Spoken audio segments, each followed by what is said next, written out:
Easiest way to do piecewise functions is to look at these numbers and put vertical lines at whatever numbers these are. Well, we have it at 0.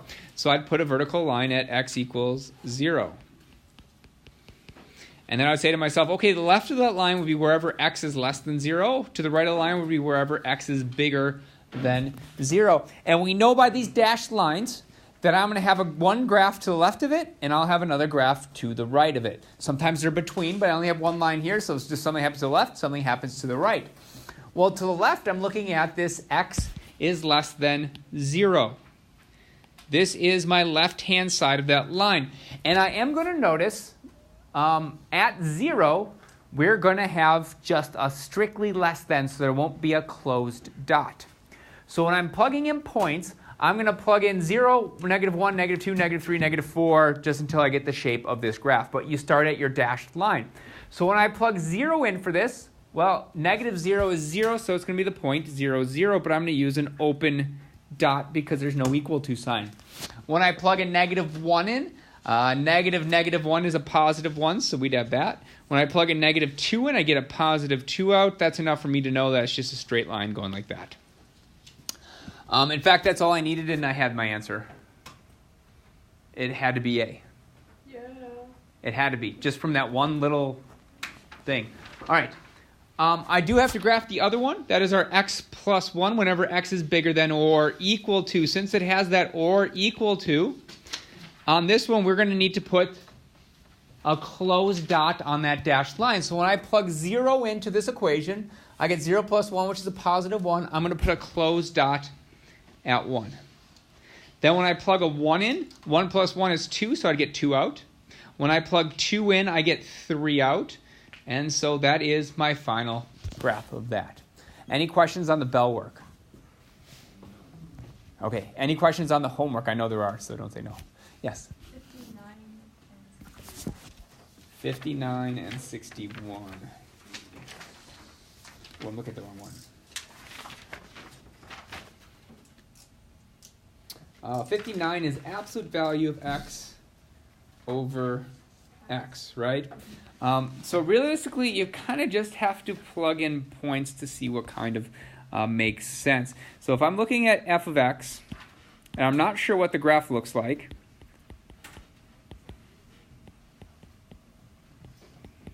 I'm just going to try some points.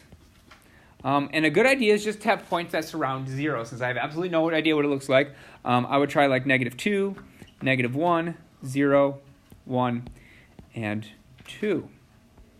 Well, when I plug -2 in, absolute value of -2 is 2. Divided by -2 becomes -1, right? Did you track on all that? Yeah. Okay, so that would equal, my y would be a -1. Well, when I plug -1 in, I would have absolute value of -1, which is a positive 1, over a -1, which just turns out to be -1 again. In fact, if I'd plug any negative number, if I plug in -3, -4, -5, -6, all of them are going to result in -1 coming out. All right, now let's continue on to 0. I can't divide by 0. You're not allowed to, so that is undefined. When I plug a 1 in, the absolute value of 1 is 1, over 1 is just 1. Absolute value of 2 is 2. 2 divided by 2 is 1. And in fact, 3 would be 1, 4 would be 1, 5 would be 1. It will forever be 1. So there really is only 2 possible answers. If I plug a negative in, I get -1 out. If I plug a positive in, I get a positive 1 out. So the graph's going to look something like this. Where if I have my x, y, 0 doesn't work, right? Would 0.1 work? Yeah. No, wait. If I plugged in 0.1, and the absolute value of 0.1 is 0.1, Oh, yeah. divided by 0.1 is 1. Could I put in 0.000001? Yeah, that'll come out as 1, 2. So what we want to do is, like I said, if I plug in 1, I get a positive 1 out. If I plug in a 2, I get a positive 1 out. If I plug in a 3, I get a positive 1 out. But it's going to run all the way right up against that line, but it won't include 0, so I'm going to put an open dot at 0. But anything to the right of it is positive, so it goes to 1. Same thing's going to work for negatives, except this time it's going to spit out -1 as an answer. So we're going to put a circle there, and we're going to go in that direction, saying if I plug in -1, -2, -3, those will all result in a -1 answer. So that is our piece. It is a piecewise function. It just turns out it's just one function. So where x is greater than 1, we have that line. Where x is less than 1, we get that line. So Why would the function, does it not pass the vertical line test? it does pass the vertical line test. Well, right there, it's not at 0. Like, there's no point. So I'm not hitting any points, right? The only way to fail the vertical line test is to run through 2 or more points. It's the 2 or more that's the problem. You can run into 0 of them, and it's still a function. Just like a function that, if I just draw a line like that, that's a function. It's kind of like, remember the mailman function? He doesn't have to deliver to every mailbox in the universe. He just has to deliver to 2 mailboxes, and he's a function. Remember, what was the other one? 61. Does that all make sense, though? Yeah. Okay. And then 61. 61 is one that you have to get familiar with. And that is the fact that that is half a circle. That is half a circle because, let me start off with a different problem. Let's start off with x squared minus 0 plus y squared minus 0 equals 9. Do you agree that's the formula for a circle? Yeah. What would the origin of that circle be? 0. Yeah. And 3 radius. It would actually, yeah, 3 radius. So we'd have a center at 0, and we'd have a radius of 3. Perfect. Now let's reduce this down to x squared plus y squared equals 9, and let's solve for y. All right, because usually we solve for y so I can plug in my calculator or whatnot. So we'd have y squared equals 9 minus x squared. Then I would take the square root of both sides, and we'd have y equals plus or minus the square root of 9 minus x squared. This is still the same equation. So this is still a circle centered at 0 Yeah. with a radius of 3. Okay? But does your problem say plus or minus on it? No, it doesn't. It says strictly, so this was just kind of a side example. Our example that we were supposed to do is we're supposed to do f of x equals square root of 9 minus x squared. Well, anytime you see this square root, and there's an x squared in some number, this number is your radius, and you'll see this a lot, and this needs to be a circle, because I'd square both sides, and you see we'd have a y squared and an x squared. So this would actually be the top half of that circle you described.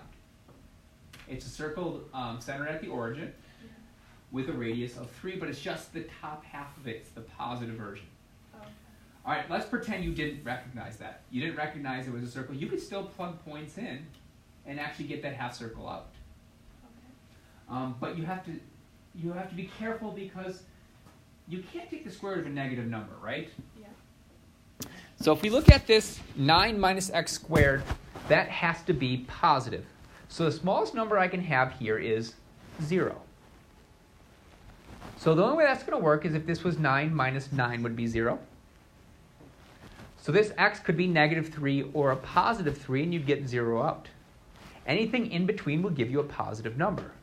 Like if I plug 2 in, that'd be 9 minus 4. That's a positive answer. If I plug a 1 in, or a -1, or a -2, or a -3, that works. As soon as you get to -4, it doesn't work. Okay. So if you plug in -3, -2, 0, 2, and 3, you'll get that half circle out as well. And if you're just not sure, do what I did up here and just pick numbers that surround 0. Okay. All right, so just pick -1, -2, and if you start seeing it forming a circle, maybe go a little further and see if it becomes a circle. Okay. Okay, so there is that trial and error way of just plugging in points. And if you absolutely have no idea what to plug in, 0, -1, -2, 1, 2, always a good starting off point. Safa. Yeah. 57, we are supposed to do the absolute value of x minus 1. We'll talk about that today, but do we know what the absolute value of x looks like?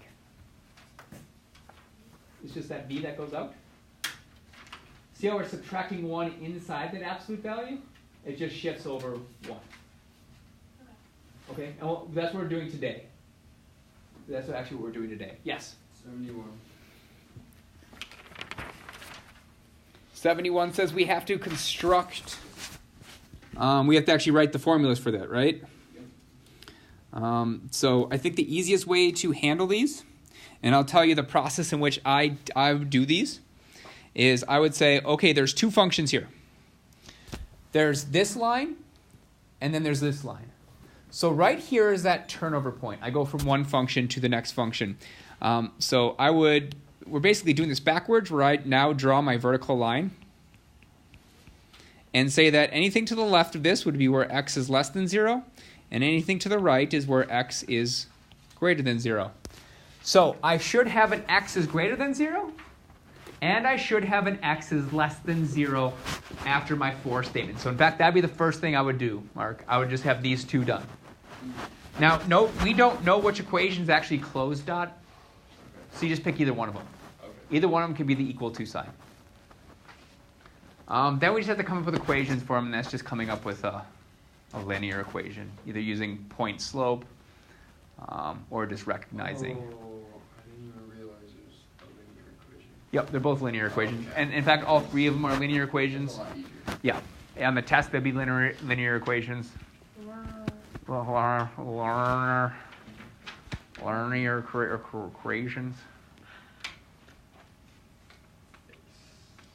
But I think the easy way is, because it's just slope, just come up with a slope and your y-intercept. This slope is 2, up 2 over 1. Y-intercept is negative 2, 2x minus 2. Other questions? Cool. All right, today we're going to talk about parent functions and their transformations. We have done these before. In fact, you've done them probably 3 times. Now, you probably did them in Algebra 1, did them in Algebra 2, I know for a fact. You did them in Precalculus, I know for a fact, because we did it with sine and cosine functions, where we'd shift them left, right, up, down. We'd stretch them, we'd shrink them. That's exactly what we're going to do today. But we're going to do it a lot quicker because we just have one lesson. All right, the first thing we're going to talk about is vertical shifts. That is, when do I take a parent function and move it up 1, down 1, up 6, down 6, what have you? It's going to speed up your graphing ability. So if we look at our 2 examples, we have x squared plus 2 and x squared minus 3. Our parent function is x squared. So let's pause for just a second. In order to shift up or down, you are going to take a parent function. So let's say I have x squared and I add a number to it. Say I have fx plus k. That is going to go up k units. If I ever have a parent function and I am subtracting k from it, that is going to go down k units. And that's all that happens. There's no stretching or anything. So if we look down below, it says graph the following. It says graph x squared plus 2 and x squared minus 3. Our parent function is x squared, and I graph that for you. So the first thing we're going to do is x squared plus 2. All that means is all of your points are going to get shifted up 2 units, and you have your graph. So I'll do that in blue. So we are going to shift our middle point up 2. We'll shift that one to go to the right up 2. Maybe this one will go up 2. But in short, you're just going to have a graph that's higher. And that blue one would be your g of x. That is a parent function shifted up 2. Either one is x squared minus 3. That means I'm just going to shift all the points down 3. So let's go ahead and pick purple. So that center point I'm going to shift down 3, so that would be at negative 3. The one that's at 1, 1 will move down to 1, negative 2. Move that one over. You typically only need like 3 points. And that is our one that's shifted down 3, so that is our h of x. So if your parent function just has an adding on to it, that might not happen after it. This could say 2 plus x squared. That is still adding 2 to your parent function. Our next one is shifting left or right. That is when you actually add or subtract inside your parent function. You are changing your input in this one. You are changing your input. And so if our parent function's f, and we have f of x plus k inside your parent function. Inside, we're going to do the opposite of what we think we should. Remember that for sine and cosine? Where if I had a positive k, I'm actually moving left. Even though it's adding k, it is left. So a positive inside actually moves left, where a negative will move it right. So f of x minus k is going to go right. Thank you. All right, so our first one is g of x equals x plus 2 squared. Note the x plus 2 is replacing our x in our parent function of x squared. That's what happens when you're doing it inside of the equation. So that plus 2 is inside those parentheses, so we are going to go left 2 units. And that's all we have to do is move them all left 2 units. Yeah, let's not put that one on there. So we're just going to have something that's just left 2 units. Not looking for spectacular graphs. And then we just say that's my g of x. Well, if adding 2 moves it left, then x minus 3 squared is going to move it right. So our next one, we're going to move right 3 units. Up, up. And the one that moved it right will be our h of x. So once again, numbers on the outside of our parent function, i.e. this x squared plus 2 moves it up or down. If it's inside our parent function, Safa, that goes back to yours, where it was the absolute value of x minus 1. Because it was inside our absolute values, that negative 1 would move it right 1. If it was absolute value and x, and then minus 1 was on the outside, that would go down 1. It would be that v going down here. Guys, if you don't know how to use transformations, you're going to run out of time on this test. Because this took me like no time at all to shift it up and down. If you're plotting all of these points, you're going to waste a whole bunch of time on the test. So know what I mean by going up, down, left, right, and we'll talk about reflections. Across the x-axis, you are going to revolve something around the x-axis if you have a negative sign on the outside of your parent function. In other words, across the x-axis is going to be a negative f of x. So in my first example, g of x equals negative absolute value of x. Absolute value of x is my parent function. And since there's a negative out front of it, it's just going to reflect underneath that x-axis. So all of the points are going to basically get shot across that x-axis. It'll kind of look like that. This one would go here. And the same thing would happen on the other side. And we have something that's just reflected across the x-axis, just like a mirror image. Yes? If it didn't have the absolute value bars, what would it look like then? If it was negative x? Yeah. So x, so let me get this straight.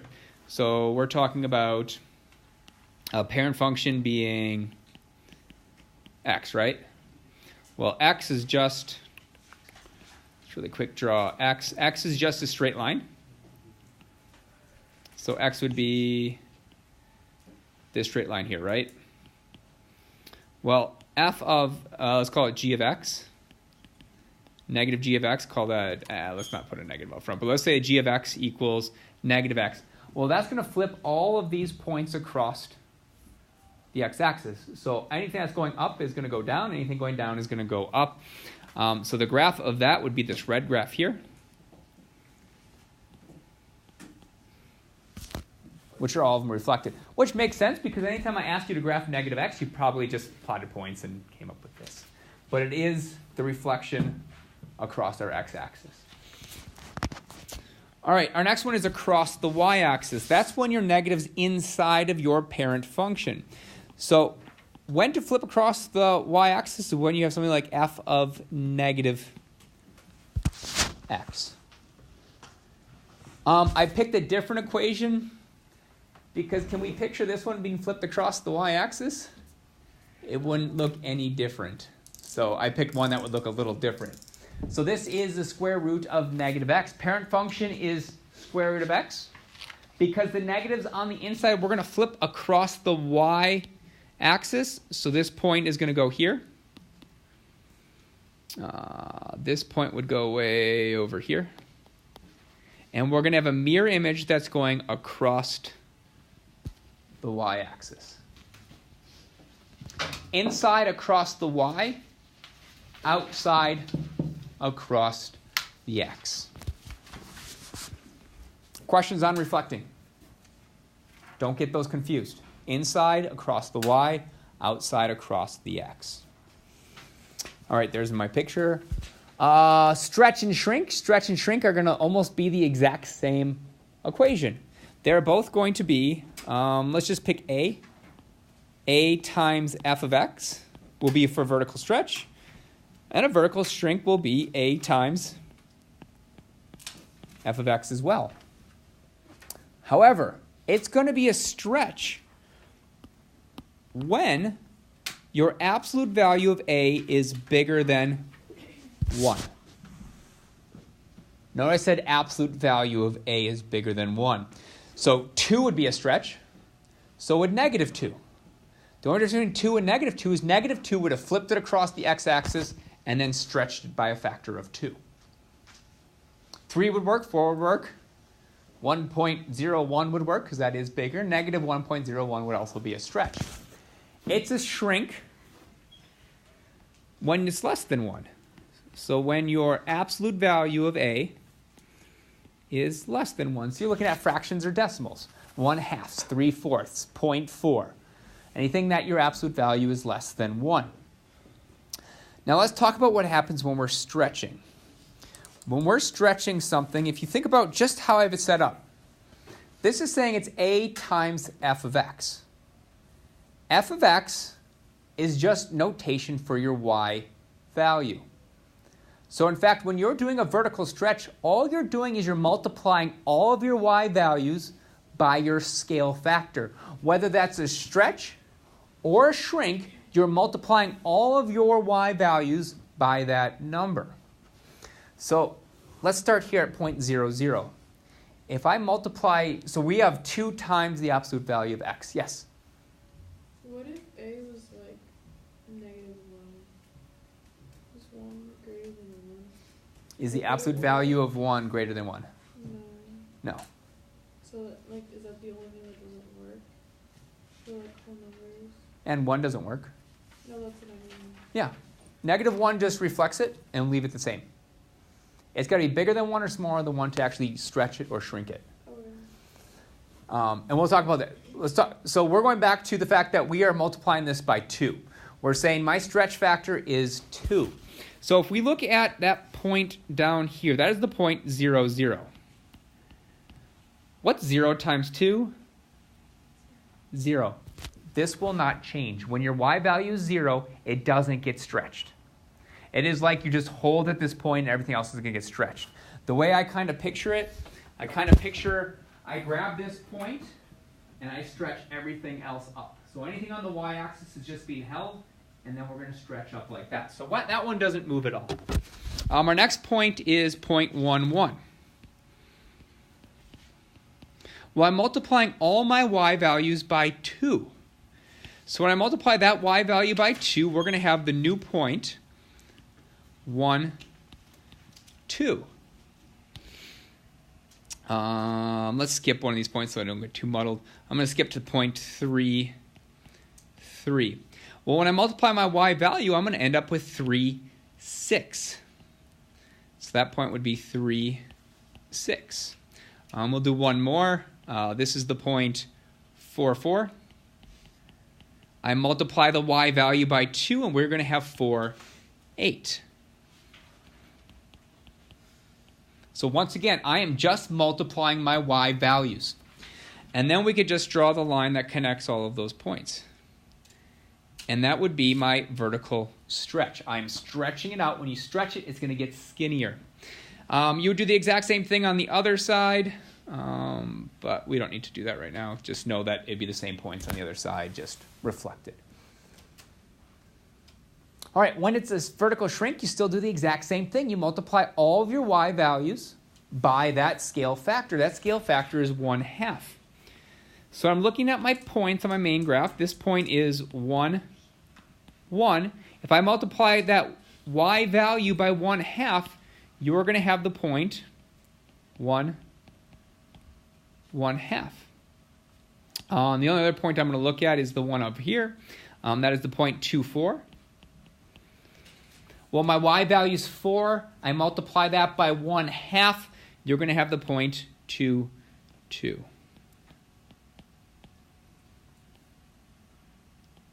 And the same thing would happen on the other side. So a shrink is going to squish it down. It's going to get flatter and flatter. Note, I didn't even look at that point 0, 0 because I said the y value is 0, so that's not going to change with a shrink or a stretch. Hey guys, this is one more time where I tell you that the notes I put on here aren't always all the notes you need. I know I said multiply by your y value several times. I never wrote it down. That'd be something, if you didn't know that's what was happening, to make sure you put those notes to yourself. Remember, this is your notes. This is what you're going to use to study for the finals, so don't go, I'll remember this next month, because you probably won't if you didn't remember it this time. All right, so vertical stretch, vertical shrink, you are just multiplying by all your y values. That's it in a nutshell. The very last thing we're going to do is multiple transformations. Multiple transformations. The big thing in this whole set is look at number 4. If you want to graph correctly, you're almost always going to leave that as number 4 until you're really good at graphing, you understand what's happening. You should always leave number 4 till the very end, because if you don't do number 4 at the end, you'll oftentimes mess up your stretch factor. Because like I said, anytime it's at the origin or something, it doesn't stretch. But if you accidentally shifted it up, then you might find yourself stretching it where it was never meant to be stretched. All right, this point should never be stretched. Even if it gets shifted up, left, that is still your origin point. So to keep yourself from accidentally stretching points that don't need to get stretched, go up and down last. I really don't care about those other 3 orders. This is just traditionally what textbooks tell you the order to do it. I really don't care. You won't really mess anything up. The only one you're going to mess up is if you do your vertical translations anywhere other than last. All right, so we are going to graph the following equation, 4 minus 2 square root of x plus 1, and we're going to do it step by step. First step, graph your parent function. Your parent function would be f of x equals the square root of x.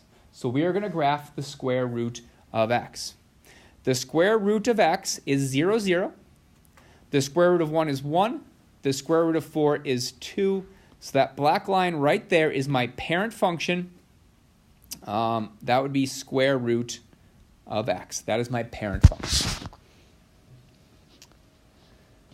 Now I'm going to shift either left or right first. Which direction does this one go, left or right? It goes left. See that x plus 1 underneath the square root? That's going to tell me to go left 1 unit.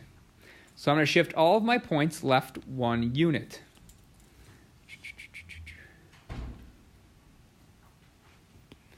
It's going to look something like that. So this would be my square root of x plus 1. And in fact, I'm going to put it on the next graph as well.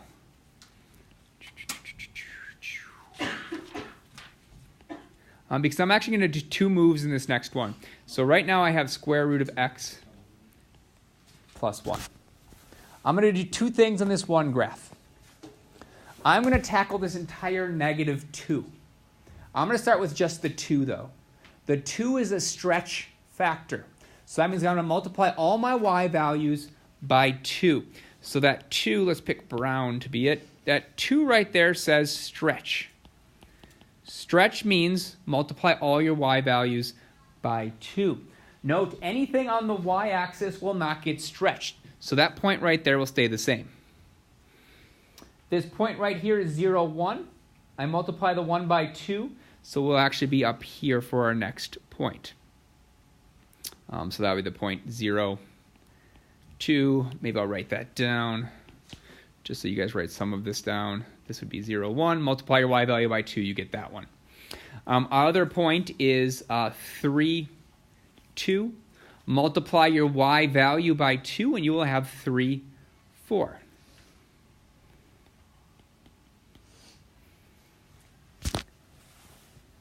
Now I'm going to tackle that negative that's out front. That negative 2 out front, that negative tells you flip it across the x-axis.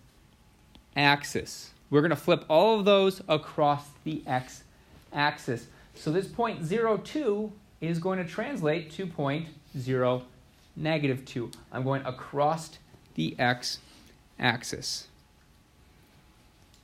To drop this one across the x-axis, my 3, 4 will become 3, negative 4. I'm going all the way across and dropping it down there. So this is both of those moves happening.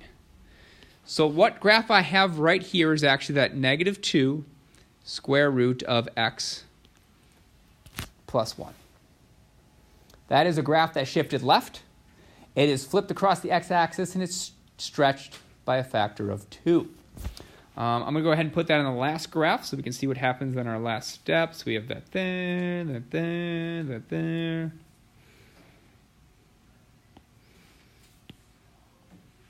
And that is our negative 2 square root of x plus 1. The very last thing we have is that 4 out front. What does that 4 out front do? Huh? Shift it up 4. It's going to shift it up 4. Whether that 4 is up front or in the back, it's still a plus 4, so we're going to shift all of our points up 4. What color did I not use yet? I guess gray would work. Red. I didn't use red yet? Oh, I always use red. All right, so 4 would be up 4 units. So we move all our points up 4. 1, 2, 3, 4, boom. 1, 2, 3, 4, boom. 1, 2, 3, 4, boom. I did get them. So this is going to be 4 minus 2 square root of x plus 1. Now, this isn't a foolproof way to check your graph, but it's a good idea to make sure your graph kind of matches what you think it should. So I'm picturing what square root of x looks like.